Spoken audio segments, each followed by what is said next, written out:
మన దేశంలో సామాన్యుడికి ఉండే అతిపెద్ద ఆస్తి భూమి. అది వ్యవసాయ క్షేత్రం కావచ్చు లేదా నివాస స్థలం కావచ్చు. తరతరాలుగా ఈ భూములకు సంబంధించిన రికార్డులు కేవలం కాగితాల రూపంలోనే ఉండేవి. పాత పత్రాలు చెరిగిపోవడం, అక్షరాలు కనిపించకుండా పోవడం లేదా దొంగ పత్రాలు సృష్టించడం వంటి సమస్యల వల్ల ఎంతో మంది కోర్టుల చుట్టూ తిరుగుతుంటారు. ఈ ఇబ్బందులన్నిటికీ శాశ్వత పరిష్కారం చూపాలనే లక్ష్యంతో రాష్ట్ర పాలకులు ఒక వినూత్నమైన అడుగు వేశారు. అదే క్యూఆర్ కోడ్ ఆధారిత భూమి హక్కుల పత్రాల పంపిణీ.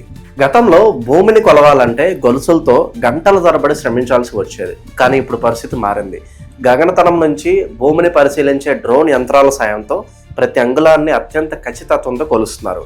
ఇలా సేకరించిన వివరాల ఆధారంగా ప్రతి భూమికి ఒక ప్రత్యేకమైన స్మార్ట్ కార్డును సిద్ధం చేస్తున్నారు.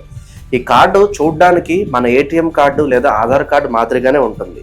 దీని మీద ఒక చిన్న చదరపు ఆకారపు గుర్తు ఉంటుంది. మన చేతిలో ఉన్న ఫోన్తో ఆ గుర్తును స్కాన్ చేస్తే చాలు ఆ భూమి ఎవరిది, దాని విస్తీర్ణం ఎంత, దాని చుట్టుపక్కల ఎవరున్నారు, ఇలాంటివంత సమాచారం క్షణంలో మన కళ్ళ ముందుకు ప్రత్యక్షమవుతుంది. గ్రామాల్లో పక్కపక్క పొలాల మధ్య గట్లు లేదా సరిహద్దుల విషయంలో తరచూ గొడవలు జరుగుతూ ఉంటాయి. కొందరు ఇతరుల భూమిని ఆక్రమించుకున్నారనే ఆరోపణలు కూడా వస్తూ ఉంటాయి. ఈ కొత్త విధానంలో డ్రోన్ల ద్వారా భూమి హద్దులను స్పష్టంగా గుర్తించి అక్కడ శాశ్వతమైన రాళ్లను పాతడం జరుగుతుంది. భూమికి సంబంధించిన రేఖా చిత్రం కూడా డిజిటల్ రూపంలో ఉండటం వల్ల హద్దులు చెరిపేయడం ఎవరికీ సాధ్యం కాదు. దీనివల్ల పొరుగువారితో వచ్చే తగాదాలు దాదాపు తగ్గిపోతాయి. సాధారణంగా ఏదైనా స్థలం కొనాలన్నా లేదా అమ్మాలన్నా రిజిస్ట్రేషన్ కార్యాలయాల చుట్టూ అధికారుల చుట్టూ తిరగటం ఒక పెద్ద సాహసం అనే చెప్పాలి. పైగా భూమిపై ఏవైనా గొడవలు ఉన్నాయా లేదా అని తెలుసుకోవడం కొనుగోలుదారులకు కష్టంగా ఉండేది. ఈ స్మార్ట్ కార్డులు అందుబాటులోకి రావడం వల్ల భూమి కొనేవారు కార్డుపై ఉన్న కోడ్ను తనిఖీ చేసి అది అసలైన యజమానిదేనా అని చెప్పి నిర్ధారించుకోవచ్చు. దీనివల్ల మధ్యవర్తుల బెడద తప్పుతుంది మరియు మోసాలకు తావుండదు.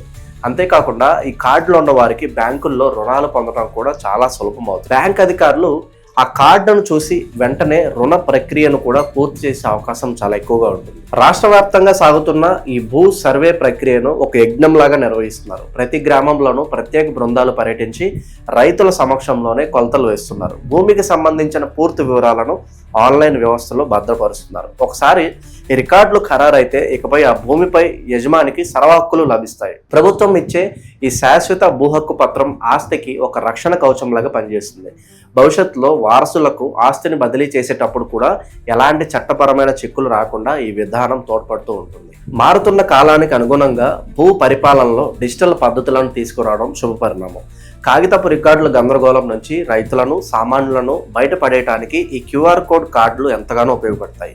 ఇది కేవలం ఒక కార్డు మాత్రమే కాదు, భూ యజమాని యొక్క ఆత్మగౌరవం మరియు భద్రతకు చిహ్నమని మనం చెప్పొచ్చు. ఈ ఆధునిక వ్యవస్థ వల్ల అవినీతి తగ్గుముఖం పట్టడమే కాకుండా భూముల విలువ కూడా పెరిగే అవకాశం ఉంది. ప్రతి ఒక్కరూ తమ ఆస్తికి సంబంధించిన ఈ స్మార్ట్ పత్రాలను పొంది తమ భూమికి భరోసా కల్పించుకోవాల్సిన అవసరం ఉంది.